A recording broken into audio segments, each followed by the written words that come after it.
Hey everyone, so yesterday I posted some trading view ideas and we've seen a bit of a change around in the market so far. So those that saw the GJ sell, yes, that hit stop loss. Yes, there was some comments around it's going to go up before it goes down. I'm not bothered at all. All of my confluences with our strategy were met. So you trade without second guessing that. We don't know better. No one knows where the markets are going to go. And it's about making sure if your rules are met and ignore everyone else's opinions, because everyone's got an opinion.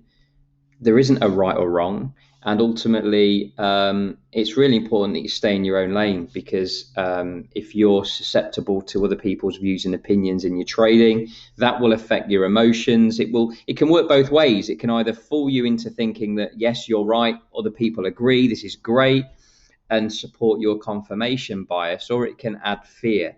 Ultimately, if you know your data and your stats, I'm absolutely not bothered if people agree or if they disagree, because even if they agree or disagree, they're not right or wrong either. So we go with the flow with the markets. And what happened last night on pound yen is, yes, this trade hit stop loss.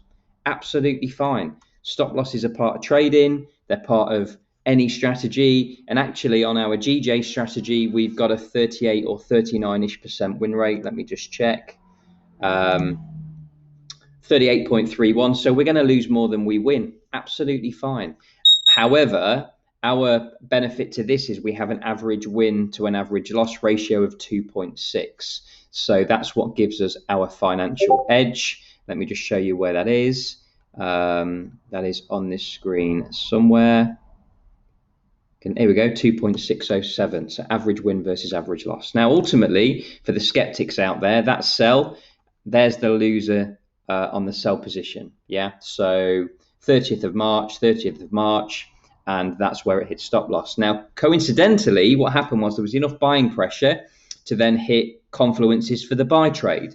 So the buy trade happened overnight whilst I was asleep, and entered here at 1 a.m., 151.6, and hit TP this morning at 152.29. So this is all automated for me, so I didn't need to be awake to catch that move too. So as you can see on the chart, here's the buy, hit take profit. Now, where's it going to go?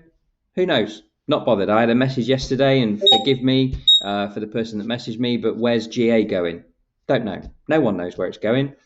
If you want to try and find certainty, it doesn't exist. So yes, technical analysis can work for some people. However, I trade a systematic mechanical approach. So if I trigger a buy or a sell on a pair, that's what will cause me to enter the market. And that enables me to have freedom and go about my day without looking at this. I'm only recording this because I've had quite a lot of likes and comments on these recent ideas. So it's same with NZD USD and GU ultimately. So we had these sells here, we've reversed into the buy, and same with GU. Now ultimately, it's the last day of the month, it's the last day of the quarter, it's NFP on Friday, and these things are going to have an effect on this next, big move in the market, or how the markets close tonight too. So the other thing I wanted to point out, and it says so in my descriptions, is just to be very careful hopping on random trade ideas. You shouldn't be doing it. It's not going to give you an edge in the market if you're hopping on one idea from one author and one from another. The only way you can trade the benefits of any strategy is if you're in it with every trade. Yeah. So if you hopped on this sell and you hit stop loss and you haven't got my strategy, obviously, that you can have, but I'm not here to try and sell you it, then you would have missed this buy. And that buy, maybe, I don't know if I posted that one on TradingView or not, but every single trade's within the trade history. But if you're hopping on random ideas on TradingView, it's going to be very hit and miss for you if you've got a financial edge in the data that you're trading with. So that's it from me. Any questions, drop me a message, that's fine. But yeah, just a bit of a walkthrough about those trading ideas for yesterday and how they've played out.